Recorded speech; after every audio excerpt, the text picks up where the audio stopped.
فإن أصدق الحديث كتاب الله وخير الهدي هدي محمد صلى الله عليه وسلم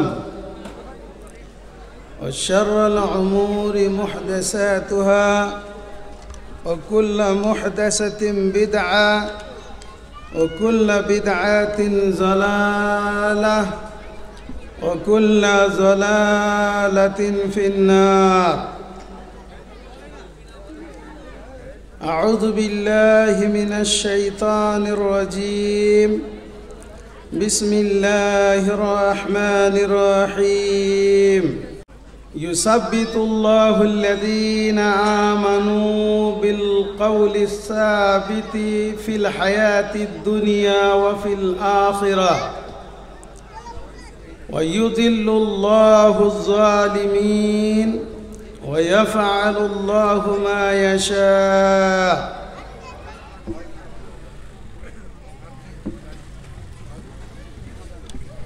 আমি কবর তোমায় আমি বলছি বারংবার, আমার কাছে আসতে হবে ওগো হুঁশিয়ার। খাটিয়া পরে যেদিন সবে কাফন মুড়ি দিয়ে ভবের মায়া ফুরিয়ে যাবে, চলে যাবে তুমি একা। টাকা পয়সা সোনা দানা সঙ্গে তোর যাবে না, একলা করে থাকতে হবে অন্ধকারের কারখানা। সঙ্গী সাথী কেউ হবে না, আমল তোর সাথী। আমল যদি তোর ভালো হয় জ্বলবে গড়ে বাতি। সুখে শুয়েছিলে অট্টালিকার পরে, এখন তোমায় শুইতে হবে গহীন কবরে। রড লাইটার টিভির শোভায় মেতেছিলে, ওসব ছেড়ে যাইতে হবে গহীন কবরে। ছাড়ো ছাড়ো রং তামাশা বলছি বারে বারে, আমার কথা পৌঁছে দাও মুসলিম ঘরে ঘরে। উপস্থিত সম্মানিত আজকের এই সভার যোগ্যতম সভাপতি মহাশয় এবং আমন্ত্রিত ওলামায়ে কেরামগণ এবং আমাদের এলাকা তথা পশ্চিমবাংলার একটি গর্ব শেখ আব্দুল হামিদ আল মাদানী আল ফাইজি সাহেব, যিনি আমাদের বর্তমান পরিস্থিতিতে সকলেরই ওস্তাদ। তিনি গভীর জ্ঞানের মানুষ, তার জ্ঞান এত আল্লাহ দিয়েছেন এবং বোঝানো শক্তিও আলহামদুলিল্লাহ অনেক, এবং অনেক গ্রন্থের প্রণেতা, অর্থাৎ অনেক বই তিনি লিখেছেন। সেই সাথে সাথে আমার সম্মুখে বসে থাকা সম্মানিত ভাই ও আব্বাজানেরা এবং পর্দার আড়ালে আমার সম্মানিতা মা ও বোনেরা, সব রকম প্রশংসা একমাত্র সে আল্লাহ রব্বুল আলামিনের দরবারে, যার দয়া, যার করুণা, যার অনুগ্রহ পেয়ে আমরা এই মূল্যবান সময়ে বসে থেকে কোরআন ও সহিহ হাদিসের আলোচনা এতক্ষণ যাবৎ শ্রবণ করলাম এবং আশা করি আমিও কিছু আলোচনা রাখব। আপনাদের সম্মুখে এসেছি যেহেতু প্রায় 8 ঘন্টা জার্নি করে এসেছি, তবে এই 8 ঘন্টা জার্নি করে আসাটা একমাত্র কারণ হচ্ছে আপনাদের প্রতি আমার একটা ভালোবাসা আছে। কেন? আমি দীর্ঘ 11 বছর আপনাদের এই হাওলদারপাড়া মসজিদে ইমামতি করেছি এবং মণ্ডলপাড়ায় 4.5 বছর, মোটামুটি 15 বছর আপনাদের মেটিয়া বুরুজে কাটিয়েছি। আর এটা আপনাদের সম্মুখে বলে নয়, আলহামদুলিল্লাহ হালদারপাড়া মালতের মানুষ আমাকে প্রচুর পরিমাণে ভালোবাসেন। দু একটা বিরোধী সব জায়গায় আছে, থাকবে, এটা স্বাভাবিক। তাই বলে আমি তাদের জন্য মন খারাপও করি না, তাদের জন্য দোয়া করি, তাদেরও মন আল্লাহ যেন তার রহমত দয়া দিয়ে ভরে দেয়, তাদেরকেও মন মানসিকতা যেন ভালো করে দেয়, এই দোয়াই তাদের জন্য করব। আজকে আপনাদের সম্মুখে একটা লম্বা চওড়া হাদিস, একটা হাদিসই আলোচনা করতে করতে সময় চলে যাবে। তো আবু দাউদের একটা হাদিস নোট করে নিয়ে এসেছি। আলহামদুলিল্লাহ, আপনাদের এখানে থেকে যাওয়ার পরে যেখানে বর্তমানে আছি ওখানেও আমি প্রচুর চাপে থাকি, কেননা অনেক ছাত্রছাত্রী ওখানে পড়াতে হয়, কম বেশি প্রায় 100-র উপরে ছাত্রছাত্রী পড়াতে হয়, তাদের পিছনে আমাকে সময়ও দিতে হয়। তো যাক, আমি আপনাদের কাছে ধীরে ধীরে কেটে কেটে কথাগুলো বলবো, আপনারা শুনবেন। আশা করি এই হাদিসটা শুনে কিছু উপকৃত হবেন বা কিছু উপদেশ গ্রহণ করে নিয়ে যাবেন, যাতে আপনার পারলৌকিক জীবন সুখময় হয়। প্রথমে আমি সূরা ইব্রাহিমের 27 নম্বর আয়াত তেলাওয়াত করেছি। এই আয়াতটিতে আল্লাহ রাব্বুল আলামিন বলছেন, ইউসাব্বিতুল্লাহুল্লাযীনা আমানু বিল কাউলিস সাবিতি ফিল হায়াতিদ দুনিয়া ফিল আখিরাহ। আল্লাহ রাব্বুল আলামিনের কথা হচ্ছে যে আল্লাহ রাব্বুল আলামিনের দৃঢ় এই কথার দ্বারায় মুমিন বান্দারা তারা ইহকালে এবং পরকালের জীবনে, দুনিয়ার জীবনে এবং পরকালের জীবনে সুপ্রতিষ্ঠিত থাকবে। কিন্তু তারপরে বলছেন ওয়ায়ুযিল্লুল্লাহু যালিমিন, আর আল্লাহ রাব্বুল আলামিন কাফের বেঈমানদেরকে পথভ্রষ্ট করেন, জালেমদেরকে পথভ্রষ্ট করেন। ওয়ায়াফআলুল্লাহু মা ইয়াশা, আর আল্লাহ যাকে যেমনভাবে চান তাকে সেইভাবেই করেন। এখন চলেন একটা যে হাদিসটা আপনাদের নিকটে নিয়ে এসেছে এই হাদিসটা পড়ছি আর এর অনুবাদ করে দিচ্ছি।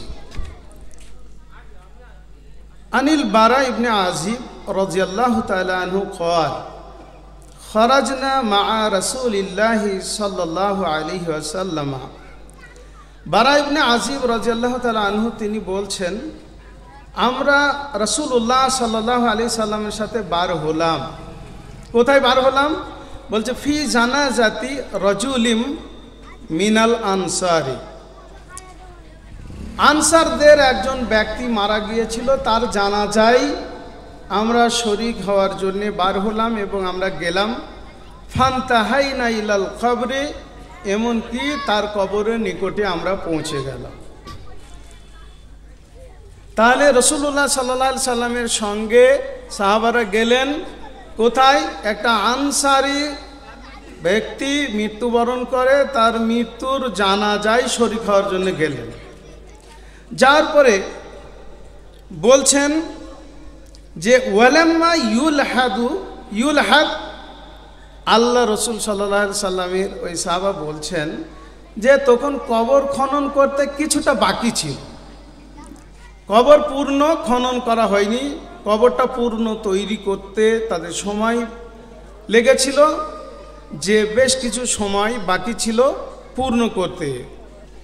যার কারণে সাহাবায়ে কেরামরা বলছেন ফাজালাসা রাসূলুল্লাহ সাল্লাল্লাহু আলাইহি ওয়াসাল্লাম, আল্লাহ রসুল বসে গেলেন, আল্লাহ রসুল বসে গেলেন। তারপর কি বলছেন? ওয়াজালাসনা হাওলাহু কাআন্নামা আলা রুউসিনা তায়র, বলছেন এবং আমরাও আল্লাহ রসুল সাল্লাল্লাহু আলাইহি সাল্লামের সাথে বসে গেলাম। আল্লাহ রসুল বসলেন, তাই তার অনুসরণ করার জন্য আমরাও বসে গেলাম।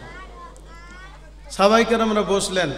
দেখেন একটা আদব, এটা একটা সুন্দর একটা আদব যে আল্লাহ রসুল সাল্লাল্লাহু আলাইহি সাল্লামের সম্মান কিভাবে করতে হয় সাহাবায়ে কেরামরা সেটা দেখিয়েছেন। আল্লাহ রসুল বসলেন, তাই সাহাবায়ে কেরামরাও বসলেন। আমাদের মধ্যে এই জিনিসটার অভাব আছে। দেখবেন অনেক জালসা জুলুসে মানুষ চেয়ার ফাঁকা থাকে, তারপরেও বাইরে দাঁড়িয়ে থাকে। এটা রসুলের নীতি নয়। রসুলের নীতি হচ্ছে যে আল্লাহ রসুল যেভাবে সাহাবায়ে কেরামদেরকে শিখেছেন, সাহাবারা যেভাবে রসুল সাল্লাল্লাহু আলাইহি সাল্লামকে সম্মান জানিয়েছেন, আমাদেরও উচিত ইসলামী সভাগুলোতে এইভাবে সম্মান জানানো, আদব করা আমাদের দরকার।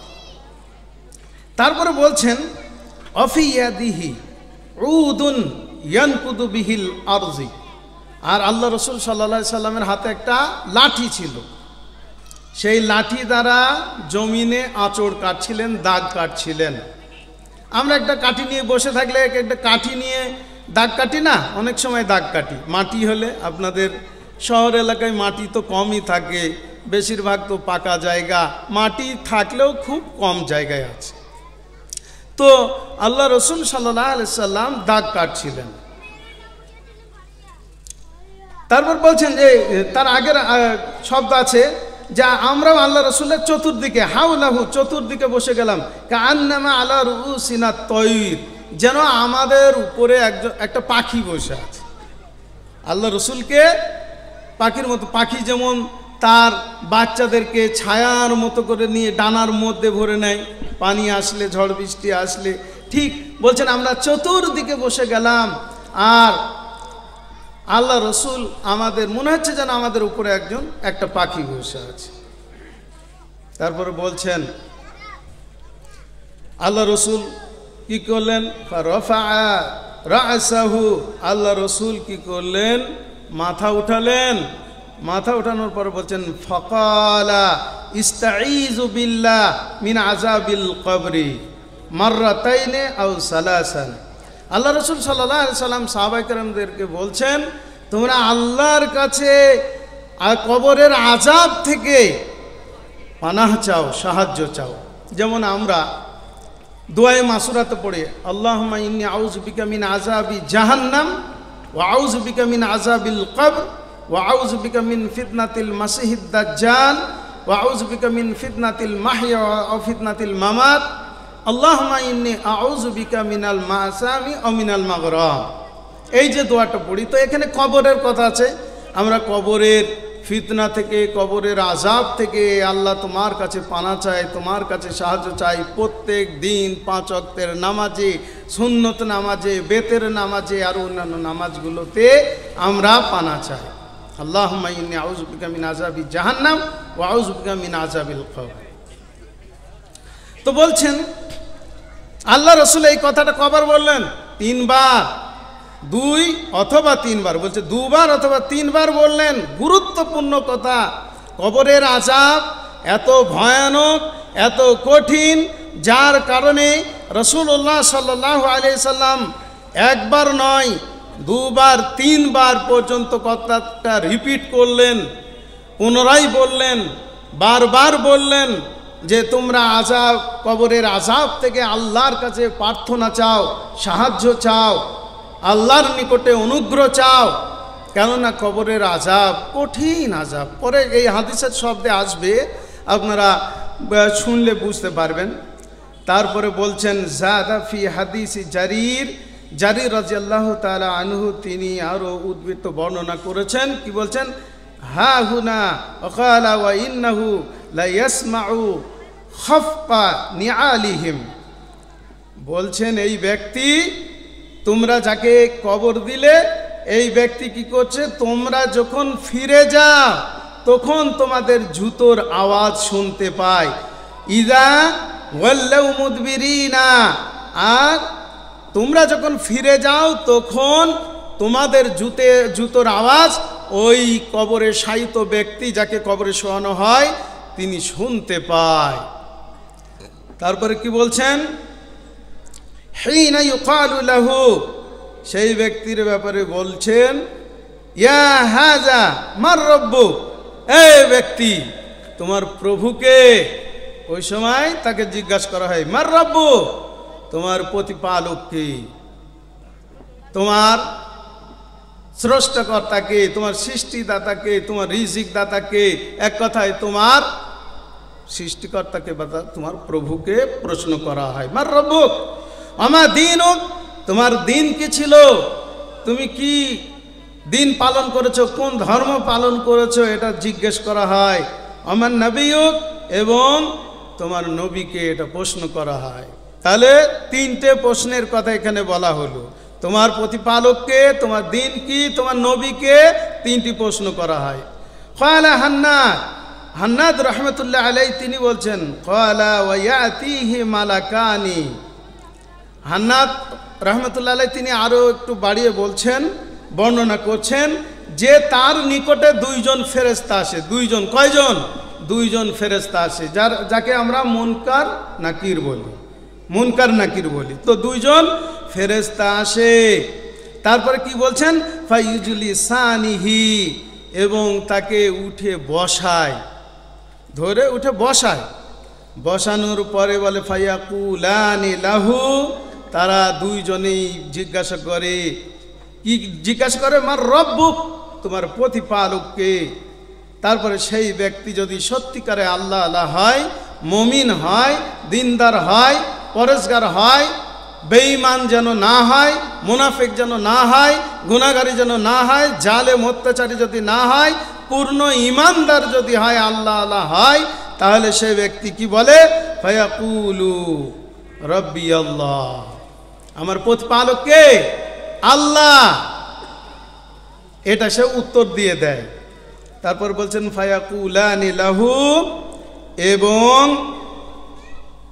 ওই ফেরেশতা দুটো আবারও তাকে জিজ্ঞাসা করে, মা দীনুক, তুমি কোন ধর্মে ছিলে, কি ধর্ম পালন করেছো, এটা প্রশ্ন করে। যদি সে আল্লাহ আল্লাহ হয়, যদি সে মুমিন হয়, যদি সে সঠিকভাবে পরেশগার মুত্তাকি হয়, তাহলে তার উত্তর ভালো হবে। কিন্তু আমাদেরকে দেখুন, আজকে ভারতবর্ষ জুড়ে নয়, সারা পৃথিবী জুড়ে মুসলিম মার খাচ্ছে, আর আমরা বলি মুসলমান মার খাচ্ছে, মুসলমান মার খাচ্ছে। আর মুসলমান মার খাবে না তো কারা মার খাবে?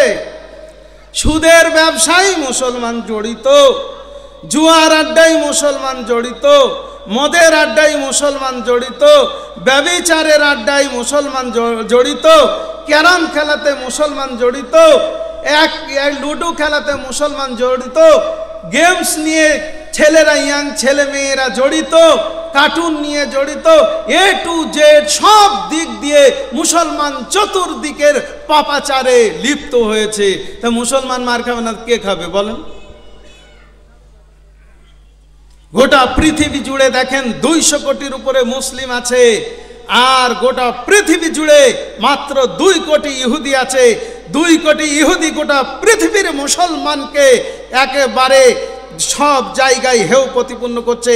সিরিয়াতে কিভাবে মারছে কল্পনা করতে পারবেন? আপনারা শহরের মানুষ, আপনাদেরকে বেশি বুঝাইতে হবে না, সব আপনারা সোশ্যাল মিডিয়া ব্যবহার করেন, আপনারা সকলে জানেন।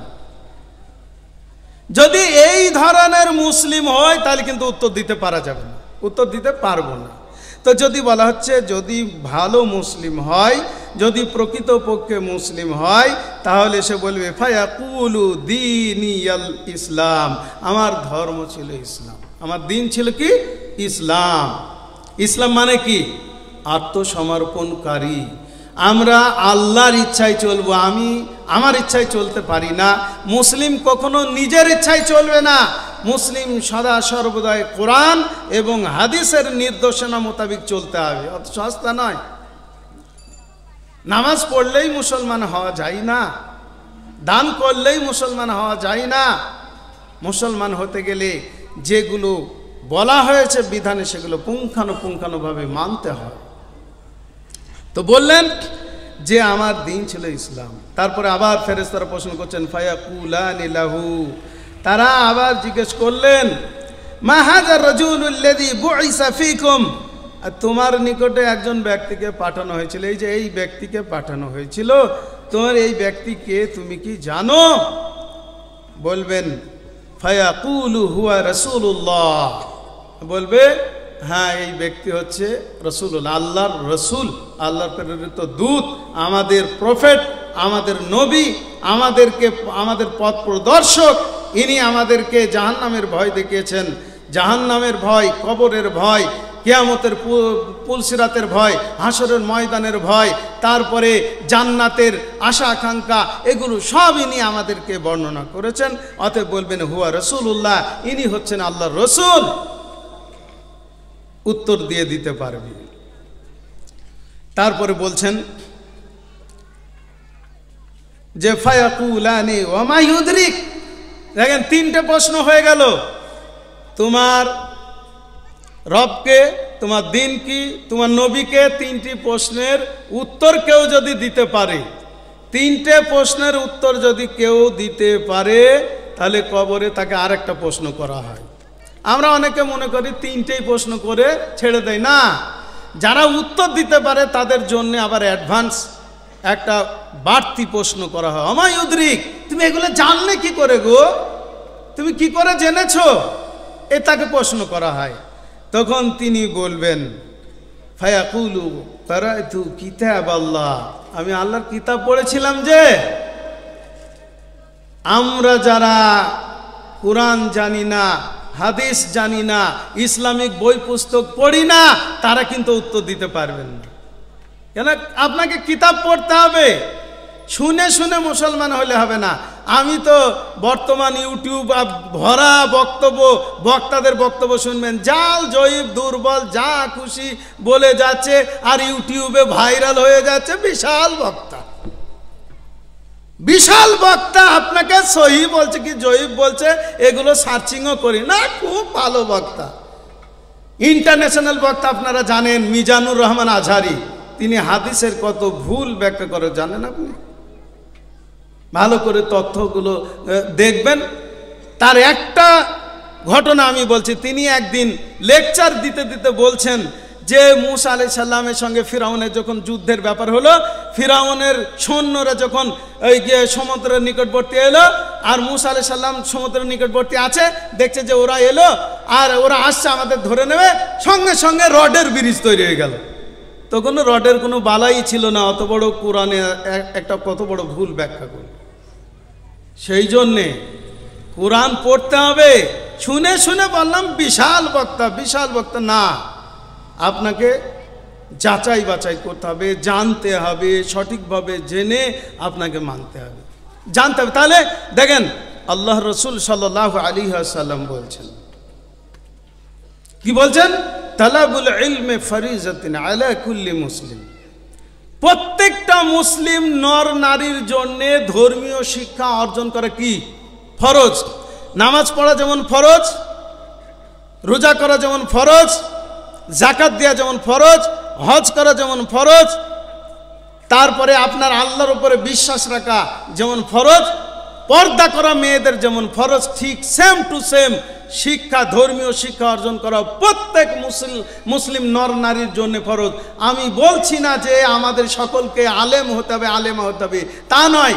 ধর্মের কমসে কম মৌলিক বিষয়গুলো আমাকে এই শিক্ষা অর্জন করতেই হবে। চাই বাংলা বই পড়ে হোক, চাই উর্দু বই পড়ে হোক, চাই হিন্দি বই পড়ে হোক, চাই আরবি বই পড়ে হোক, ধর্মীয় শিক্ষা আপনাকে মৌলিক বিষয়, নামাজের ব্যাপারে, রোজার ব্যাপারে, হজের ব্যাপারে, যাকাতের ব্যাপারে, আরও পাড়াপড়শির সঙ্গে হকের ব্যাপারে, এ টু জেড, বিশেষ করে যেগুলো খুব নিত্য প্রয়োজন, সদা সর্বদাই যেগুলো চলতে ফিরতে দরকার হয়, এগুলো আমাদেরকে শিখতে হবে, জানতে হবে, পড়তে হবে, পড়ে শিখতে হবে। তবে আপনাকে এই প্রশ্নের আপনি উত্তর দিতে পারবেন। বলে আমা ইউদরিক, তুমি এগুলো জানলে কি করে? তখন সেই ব্যক্তি বলবে ফায়াকুলু কারাতু কিতাব আল্লাহ, আমি আল্লাহর কিতাব পড়ে জেনেছি। তারপরে বলছেন ফা আমানতু বিহি, এবং আমি এর উপরে ঈমানও এনেছি।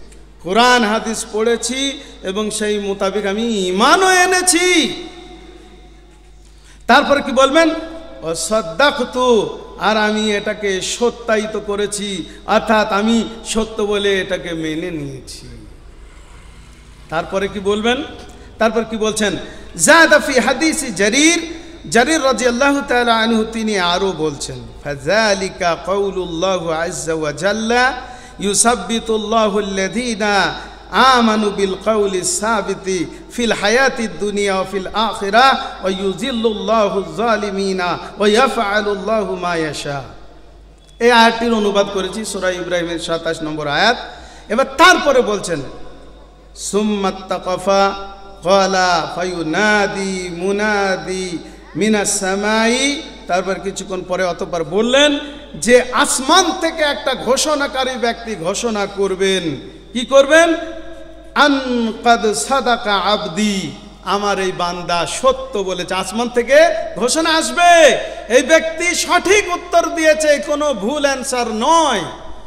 তো যাই হোক, বলা হচ্ছে আসমান থেকে একজন ব্যক্তি ঘোষণা করবে, ঘোষণাকারী ঘোষণা করবেন, আন কাদ সাদাকা আবদি, আমার বান্দা সত্য বলেছে।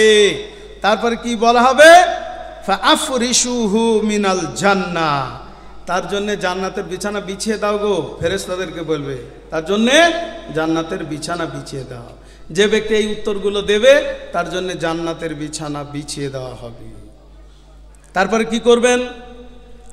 তারপর বলছেন ওয়াফতাহু লাহু বাবান ইলাল জান্নাহ, এবং তার জান্নাতের দরজা খুলে দাও। কবরের সাথে জান্নাতের কানেকশন করে দাও, জান্নাতের সঙ্গে একটা কানেকশন করে দেওয়া হবে।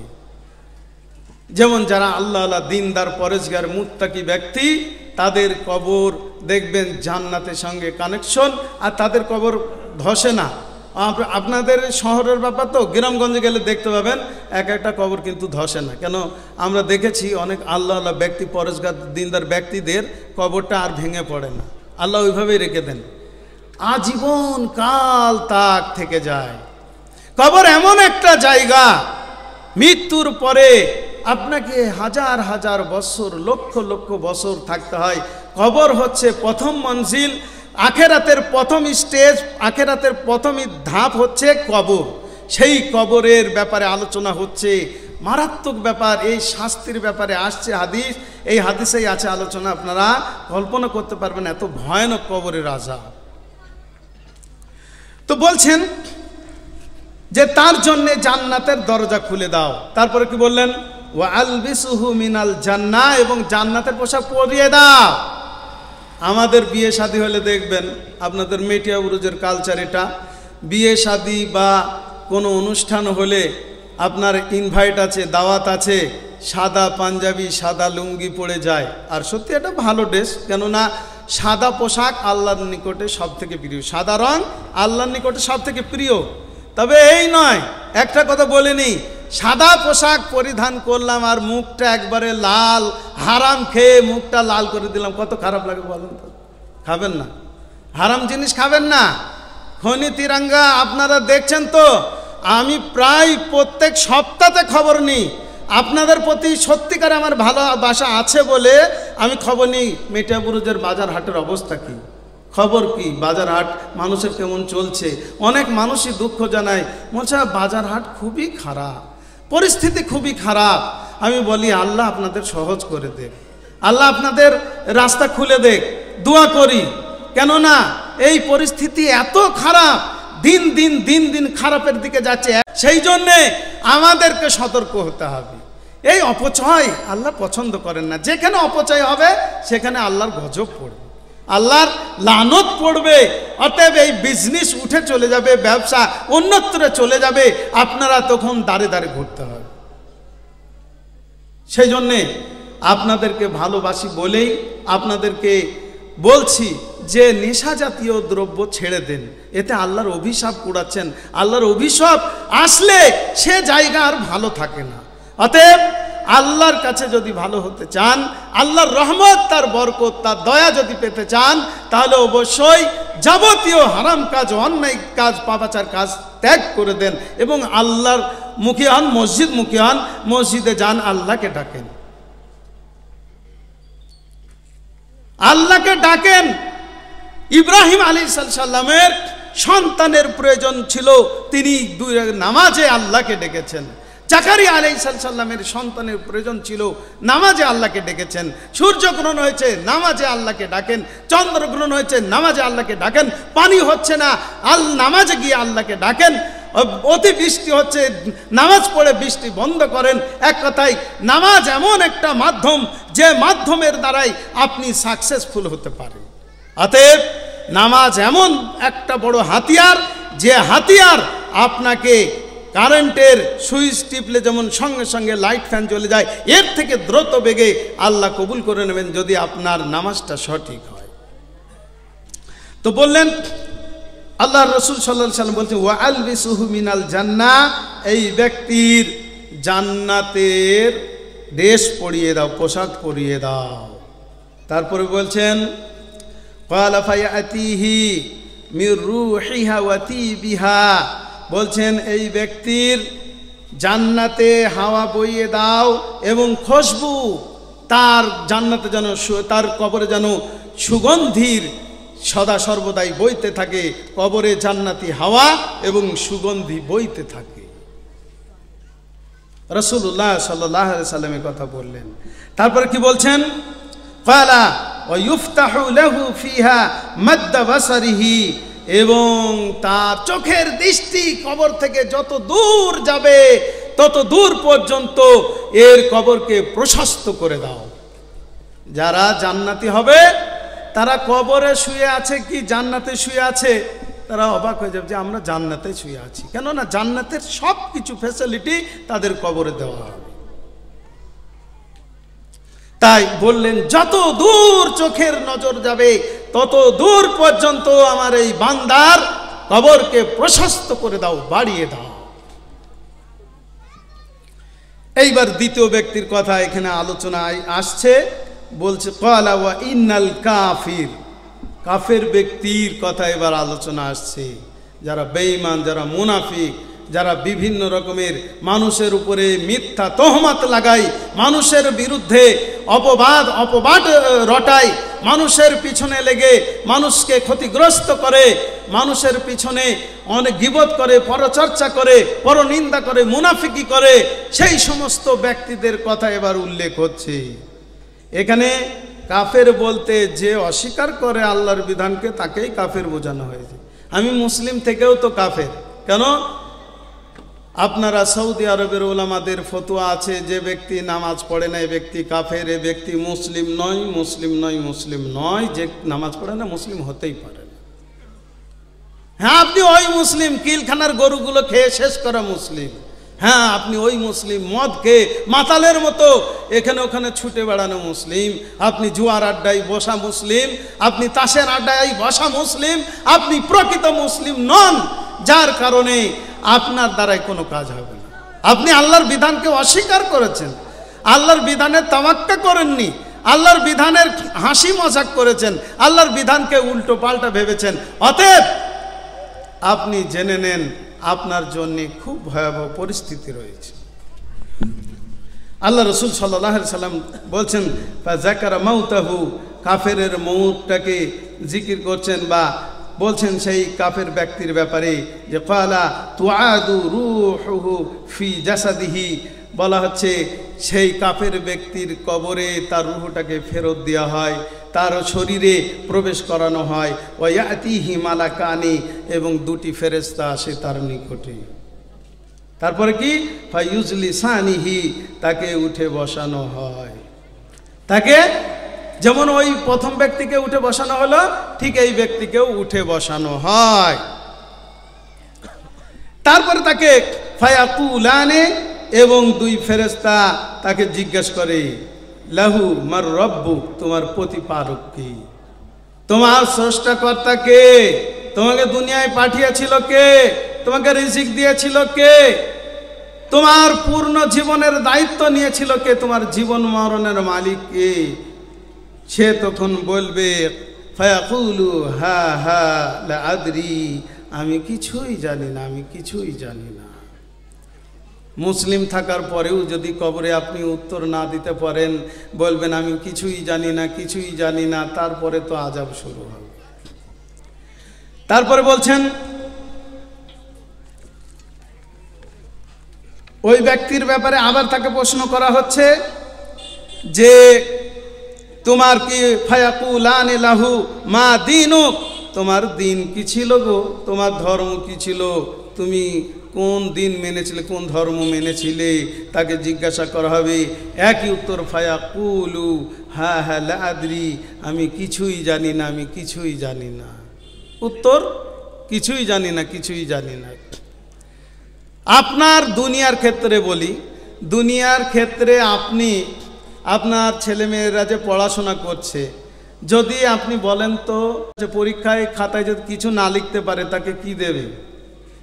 গোল গোল গোল্লা দেবে, তার জিরো দেবে, কোনো কিছুই পাবে না, সে ফেল করবে।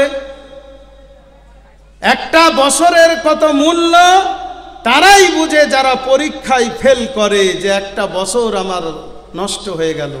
কিন্তু নষ্ট তো তুমি নিজেই করেছো, না পড়েছো। আমাদের গার্জেনদের সচেতন হওয়া দরকার।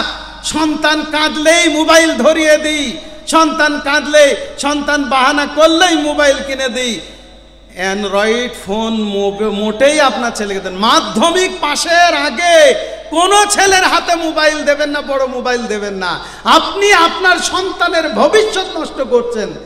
আপনার ছেলে কেন কাপড়ের লাইনেই থাকতে হবে আপনার ছেলেকে? আপনার ছেলে ডাক্তার হতে পারবে না, আপনার ছেলে ইঞ্জিনিয়ার হতে পারবে না? এই মেটিয়াপুরে অনেক ডাক্তার নেই? আছে। মেটিয়াপুরে অনেক মেধাবী ছাত্রছাত্রী আছে, তারপরেও আরও দরকার। শিক্ষাই জাতির মেরুদণ্ড, অর্থাৎ শিক্ষাকে আমাদের উন্নত করতে হবে। আমাদের ছেলে মেয়ের হাতে আমরা বাইক তুলে দিচ্ছি বা মোবাইল তুলে দিচ্ছি, A to Z যত রকমের তার নষ্ট হওয়ার সমস্ত জিনিসগুলো তার হাতে তুলে দিচ্ছি, তাহলে সেই ছেলে কি মানুষ হবে না? সেই জন্যে আমাদেরকে সতর্ক হতে হবে। কোনো উত্তর না দিতে পারলে, দুনিয়ায় পরীক্ষাতে যেমন কোনো উত্তর না দিতে পারলে ফেল করে, কবরের প্রশ্নেও উত্তর না দিতে পারলে ফেল করবে। অর্থাৎ সে বলবে হা হা লাদ্রি, আমি কিছুই জানি না, আমি কিছুই জানি না। তারপরে বলবে ফায়াকুলানি মা হাযা রাজুলুল্লাযী বুইসা ফীকুম, আরে তোমার নিকটে যে ব্যক্তিকে, এই যে ব্যক্তিকে পাঠানো হয়েছিল, এই ব্যক্তি কে তুমি জানো? সে ব্যক্তি বলবে আমি কিছুই জানি না। হা হা লাদ্রি, ফায়াকুলু হা হা লা আদ্রি, আমি কিছুই জানি না, আমি কিছুই জানি না। তারপরে এই কথা বলার পরে এবার রাসূলুল্লাহ সাল্লাল্লাহু আলাইহি সাল্লাম বলছেন ফায়ুনাদি মুনাদিম মিনাস সামাই, আসমান থেকে একজন ঘোষণাকারী ঘোষণা করবে আন কাযাবা, সে ব্যক্তি মিথ্যা বলছে। তো যাই হোক, হাদিসটা আমি শেষ করে দিচ্ছি। ফা আফরিশুহু মিনান নার, এবং তাকে বলা হবে এই ব্যক্তি যেহেতু মিথ্যা বলছে, এর জন্য জাহান্নামের বিছানা বিছিয়ে দাও। ওয়া আলবিসুহু মিনান নার, এবং তাকে জাহান্নামের আগুনের পোশাক পরিয়ে দাও। ওয়াফতাহু লাহু বাবান ইলান নার, এবং তার জন্য জাহান্নামের দরজা খুলে দাও। ফালা ফায়াতিহি মিন হাররিহা ওয়া সামুমিহা, এবং তার কবরে জাহান্নামের ভাপ এবং জাহান্নামের হাওয়া বইয়ে দাও। ওয়ায়ুযায়্যাকু আলাইহি কবরুহু, আর তার কবরকে সংকীর্ণ করে দেওয়া হবে। একেবারে এ পাঁজরের হাড় ও পাঁজরে, আর এ পাঁজরের হাড় ও পাঁজরে, এইভাবে দুই দিক থেকে কবর চেপে ধরবে। তারপর বলছে হাত্তা তাখতালিফা, অর্থাৎ দুই দিক থেকে যখন তাকে চেপে ধরবে, ফিহি আজলাউহা, তার হাড়গুলো এদিক ওদিক হয়ে যাবে। জাদা ফি হাদিস জারির রাদিয়াল্লাহু তাআলা আনহু আরো কি বলছেন, ক্বালা সুম্মা ইউকাইয়াজু লাহু আ'মা ওয়া আবকা মাআহু মিরজাব্বাতুন মিন হাদিদিন, এবং সেই ব্যক্তি একটা অন্ধ বোবা একটা ফেরেশতাকে নিযুক্ত করবে, যার কাছে একটা লোহার হাতুড়ি থাকবে। বলা হচ্ছে লাউ জুরিবা বিহা জাবালুন লাসারা তুরাবুন, বলছে ওই হাতুড়ি দিয়ে যদি একটা পাহাড়কে আঘাত করা হয়, পাহাড় একবারে চূর্ণ চূর্ণ হয়ে মাটিতে পরিণত হয়ে যাবে। তারপরে বলছেন ফালা ফায়াজরুবুহু বিহা জারবান, এবং সেই ব্যক্তিকে ওই হাতুড়ি দিয়ে মারা হবে। মারার পরে কি হবে? ইয়াসমাউহা মা বাইনাল মাশরিকি ওয়াল মাগরিবি ইল্লা সাকালাইন, বলছেন পূর্ব থেকে পশ্চিম সবাই তার ওই বিকট হাতুড়ির আওয়াজ শুনতে পাবে। ইল্লা সাকালাইন, কিন্তু মানুষ আর জিন শুনতে পাবে না। সবাই শুনতে পাবে, কিন্তু মানুষ আর জিন শুনতে পাবে না। তারপরে বলছেন ফায়াসিরু তুরাবান, এবং সেই হাতুড়ির আঘাতে সে মাটির সাথে মিশে যাবে। ফালা সুম্মা তুআদু ফিহি রূহ, আবার পুনরায় তার শরীরে রূহ নিয়ে আসা হবে, যাতে করে কিয়ামত পর্যন্ত তার এইভাবে আযাব চলতেই থাকে। সুতরাং এইভাবে করে তার আযাব চলতে থাকবে। এই হাদিসটি রয়েছে আবু দাউদে 4753 নম্বর হাদিস। আর একটি তিরমিজির একটা হাদিসের অনুবাদ করে আমি আমার বক্তব্য শেষ করব। উসমান রাদিয়াল্লাহু তাআলা আনহু তিনি কবরের কাছে গিয়ে খুব কাঁদতেন। এমনকি কাঁদতে কাঁদতে দাড়ি মুবারক ভিজে যেত। তাকে উসমান রাদিয়াল্লাহু তাআলা আনহুকে জিজ্ঞেস করা হলো, আপনি এত কাঁদেন কেন? জাহান্নামের বর্ণনা করলে আপনি এত কাঁদেন না, আরও হাসরের বর্ণনা করলে আরও কাঁদেন না, অন্যান্য বর্ণনা করলে এত কাঁদেন না, কিন্তু কবরের কাছে এত কাঁদেন কেন? বলছেন রাসূলুল্লাহ সাল্লাল্লাহু আলাইহি সাল্লাম বলছেন যে কবরের আযাব এত ভয়ানক, এত কঠিন, কল্পনা করতে পারা যায় না। যে আল্লাহ রসুল এই বলছেন যে আমি এত আযাব দেখেছি, আল্লাহ দেখিয়েছেন সব থেকে কবরের আযাব সব থেকে কঠিন, অতএব সেই জন্যে আমি এত কাঁদি। উসমান রাদিয়াল্লাহু তাআলা আনহু বললেন, অতএব আমরাও যখন কবরের কাছে জিয়ারত করতে যাব তখন যেন বেশি বেশি ক্রন্দন করি, বেশি বেশি কাঁদি, আল্লাহর কাছে পরিশেষে দোয়া করবো, আল্লাহ এই যে হাদিসটা আপনাদের সম্মুখে আলোচনা করলাম, আল্লাহ গো তুমি যেন আমাদেরকে এই হাদিসটার উপরে পূর্ণ আমল করার সুমতি বা তৌফিক দান করো, আমিন। আমি আপনাদের কাছে একটা আনন্দ সংবাদ জানাই। আমার মাদ্রাসার জালসা আগামী 29শে জানুয়ারি, 15ই মাঘ বুধবার, আপনাদের কলকাতার জন্যেই এই ডেটটা রাখি, বুধবারটা, কেন বুধবার আপনাদের ছুটি থাকে, সেই জন্য অগ্রিম আপনাদেরকে দাওয়াত করে গেলাম। অবশ্যই আপনারা যাবেন, কেননা আমাকে যথেষ্ট আপনারা হেল্প করেছেন, আরও আশা করি আপনারা আবারও হেল্প করবেন। তবে আমি মাদ্রাসা কতদূর করেছি না করেছি সেটাও আপনাদের দেখার প্রয়োজন আছে, কেননা অনেক ভুল জায়গায় দান চলে যায়, সেই জন্য আপনারা নিজে গিয়ে দেখে আসবেন। আমার একটু খরচ হয় হোক, কিন্তু আপনারা নিজে একটু দেখে আসবেন। আগামী 29শে জানুয়ারি, 15ই মাঘ এই তারিখে বুধবার পড়েছে, অতএব আপনাদের দাও থাকলে অবশ্যই আপনারা যাওয়ার চেষ্টা করবেন। পরিশেষে আল্লাহর কাছে দোয়া করে, আল্লাহ তুমি আমাদের সকলকে দ্বীন ইসলামের উপরে অটল রাখো এবং ঈমানের সহিত ইহজগৎ থেকে পরজগতে যাওয়ার তৌফিক দান করো, আমিন। আসসালামু আলাইকুম ওয়া রাহমাতুল্লাহি ওয়া বারাকাতুহু।